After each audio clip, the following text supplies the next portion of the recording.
Hoje eu queria conversar com vocês sobre a questão do Banco Central do Brasil, no momento em que se aguarda o anúncio da decisão do presidente Lula quanto a quem será o novo presidente do Banco Central e os novos dirigentes, os novos outros dirigentes também.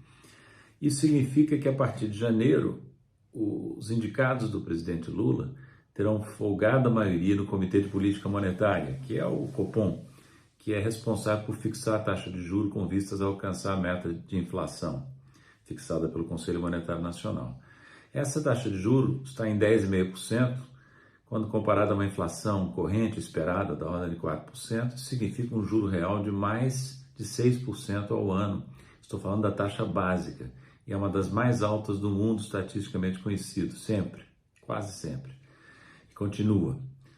Apesar do próprio presidente dizer, e vários outros economistas, não só eu, dizer por que essa taxa de juros tem que ser tão alta, qual a argumentação em favor disso? Não está claro, e espera-se que com um novo presidente e uma nova maioria do Comitê de Política Monetária a partir de janeiro, o Banco Central possa começar a reduzir essa taxa básica de juros. Lembrando que essa é a taxa básica. As taxas praticadas pelos bancos quando emprestam a empresas, a indivíduos, são muito mais altas ainda, porque há um spread bancário no Brasil, uma margem bancária que é das mais altas do mundo também, se não é a mais alta. Então o custo do crédito na faixa livre no Brasil é insuportavelmente alto, e é por isso, em grande medida, que a economia ainda investe pouco, cresce relativamente pouco. Portanto, essa é uma questão central para os novos dirigentes do Banco Central e que deve guiar, imagino, o presidente Lula na escolha desses nomes, né? Agora, normalmente se fala apenas desta função do Banco Central, a de fixar a taxa de juro básica e controlar a inflação. Mas o Banco Central tem diversas outras atribuições, importantes também, que nem sempre são mencionadas, ou raramente são mencionadas no debate público. Ele é responsável, por exemplo, por supervisionar e regulamentar o sistema financeiro brasileiro.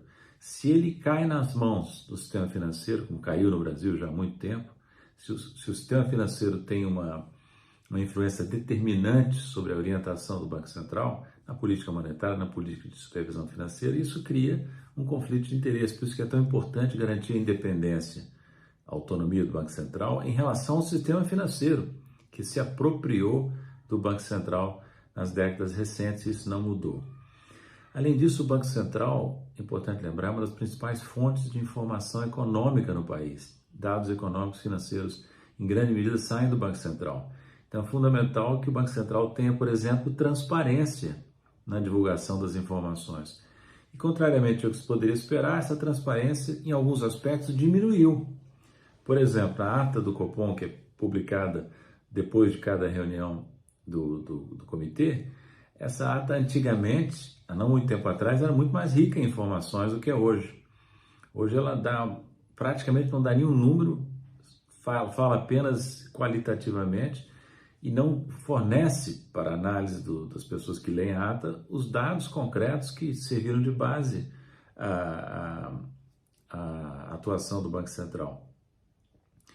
Outra questão, o Banco Central é responsável pela gestão das reservas internacionais que são do país. Ele é apenas depositário dessas reservas. São reservas de moedas estrangeiras, dólar e outros, direitos especiais de saque do FMI, ouro e outros ativos, né? Como é que está a gestão das reservas? A transparência aqui também não é grande. Existe um relatório de gestão das reservas onde dá informações muito genéricas em alguns aspectos centrais. Vale a pena examiná-lo, mas ele não resolve os problemas. Por exemplo, a parcela de ouro das reservas internacionais do Brasil é suficientemente alta, tendo em vista as incertezas em relação a outros ativos? Não está exagerada a participação do dólar e de aplicações nos Estados Unidos, tendo em vista a fragilidade da economia americana? Nada disso fica claro na maneira como o Banco Central dispõe a gestão das reservas, no meu entender. Por isso tudo é que eu digo, novamente, que é muito importante o Banco Central do Brasil. E muito importante para qualquer economia, no nosso caso, mais ainda, porque ele concentra várias funções que nem sempre os bancos centrais têm. Então, veja, daí que é um absurdo a proposta de emenda constitucional 65, que dá autonomia ainda maior ao Banco Central, praticamente desligando o banco da esfera pública. É a PEC 65. Essa PEC 65, ela transforma um órgão que exerce tarefas eminentemente públicas numa entidade de direito privado, pública de direito privado, com autonomia ainda mais ampla em relação ao governo eleito. Então, é mais um problema que o governo terá de enfrentar para evitar que essa PEC seja aprovada. Ela está tramitando, mas ainda não foi aprovada.